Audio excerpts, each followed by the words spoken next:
Here's an example of some bulbs that we planted last year. It's a bulb lasagna, that. Check out the video that we did on that, if you can find it. And if I can find it, I'll put it as a link. But what we've got there is on several layers throughout that bucket. Bulbs were planted. Flowering bulbs were planted. And through the season, spring into summer, these come up, bloom, die back, and then another one will come up, bloom, die back. The different species and varieties will continue to do that, like a bit of a slow motion firework display throughout the summer. Yeah, a lasagna of bulbs. Anyway, let's look at the seed started ones that I've got in the polytunnel up at the top. Hello, good evening and welcome to the Little Farmer's Farm with me, Guru Mafinda. Now, blossoms and blooms bring not only beauty and colour into the garden, they can also have great benefits for the grower, for the vegetable grower. Insofar as certain blossoms and blooms, in fact most really, will attract beneficial insects. Beneficial insects into the garden. Predatory insects and also pollinators, which will help to pollinate your further plants that you want to pollinate. They'll also act as an attractant to keep things like green fly and black fly away from the plants and the crops that you want to physically eat. They'll either act as a deterrent or as an attractant that draws those in. Draws those non-beneficial insects to them rather than to your edibles. Anyway, I'm digressing there, aren't I? Let me just show you some of the selections that we've got for this year that we're going to be sowing, and see what you think about them. We've favoured the beneficial insects, obviously. Take a look. Check those out. Don't they look pretty? And they are pretty. But they've also got to earn their keep in the garden.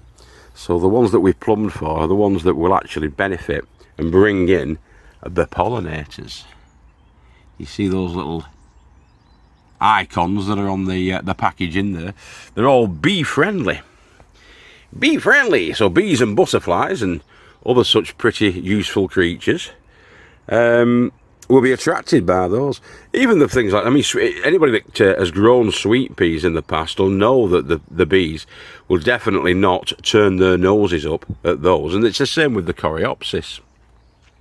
We've taken a bit of a leaf out of the Wise Old Elf's book, really, with the echinacea and the coreopsis. He always grows them every year, the Wise Old Elf, Joe. So we're going to try them this year as well.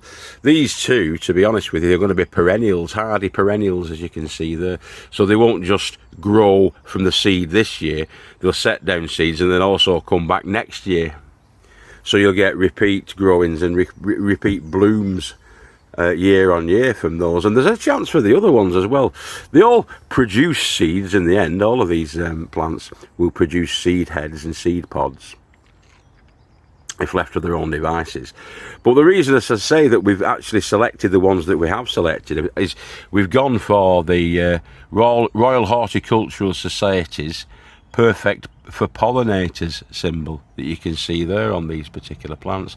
Marigolds, as we know, or indeed you may not know, excuse me, the marigold is ideal to plant as a companion plant for tomatoes and cucumbers and such like, because what happens is instead of the aphids and green fly going onto your tomato plants, they'll be attracted or repelled in some situations by the presence of these particular blooms.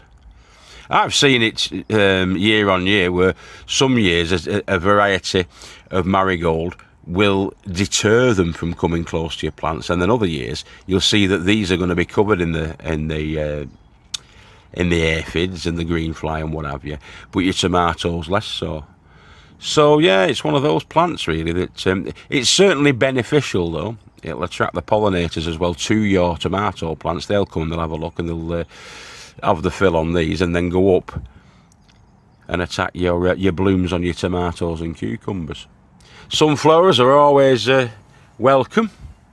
So the ones that we've gone for, oh, by the way, it was Boy Oh Boy mix and Naughty Marietta. Naughty Marietta we've got on the Marigolds. Sunflowers, we've got the Double Sun King.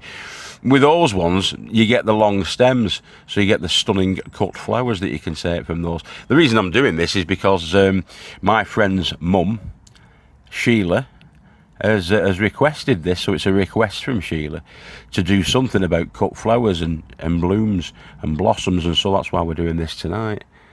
Sunflower there called Buttercream, it's an F1 variety. Stunning cut flower. F1s are a sort of a splice between a couple of different varieties of a certain plant, this one being sunflower. So the seeds that you can gather from these at the end, they won't necessarily tend to run true, if you like. They won't become exactly the same looking sunflower, because they're essentially they're an amalgam of two different species to create that particular flower that you can see there. But these ones will run to the same sort of seed from the parent plant. They'll run to the same sort of seeds if they're not an F1, and you'll get similar results year on year. Bit of useless information for you there, but there you go. Double Click Rose Bonbon is a cosmos type of a flower. I love the cosmos. They look really pretty, don't they, like puffballs. And the other one is Mandarin, as you can see there, and that's that sort of orangey shade. There's your sweet peas. We've gone for King's special mix of sweet peas this year. A good general purpose mixture, chosen for excellent garden performance. Okay. I always have trouble pronouncing this one. Escherichia. Jelly beans, all different colours, like a packet of jelly beans there for you. A spectacular display of double blooms, which means they're paired up and they grow like that. You get a bloom on each side. Perfumed mix. Nicotania, a perfume mix, sweet smelling, delightful and fragrant addition to the garden. That's another benefit really of growing these blooms, these blossoms and blooms, because a lot of them do give off pleasant aromas, don't they? Cornflower, double blue, a traditional cornflower blue, classic for wildflower meadows too. So we want to attract these wild pollinators into the garden as best as we can. Echinacea there, purple cornflower. As I said before, that's one that Joe favours. They tend to attract a lot of bees. You get bees just sat in the middle of these, going round and round, and then leave it 5 minutes, another one comes, 5 minutes, another one comes, and they're all over these. You get a fantastic display, or Joe does, year on year. And then finally we've got the Coreopsis there again, a good one for the bees. Coreopsis early sunrise there. So purple cornflower attracts bees and butterflies. These ones do. They all do, really. Everything that you've seen before you here will attract beneficial insects. And on the back of that, it'll attract the birds as well. So yeah, just thought I'd show you that as a quick one for tonight. Yeah, so it's always nice to have pretty flowers, but they've all got to earn their keep down here in the Garden of Eden. So they've got to serve a dual purpose. Look pretty, attract the insects, and deter the ones that you don't want.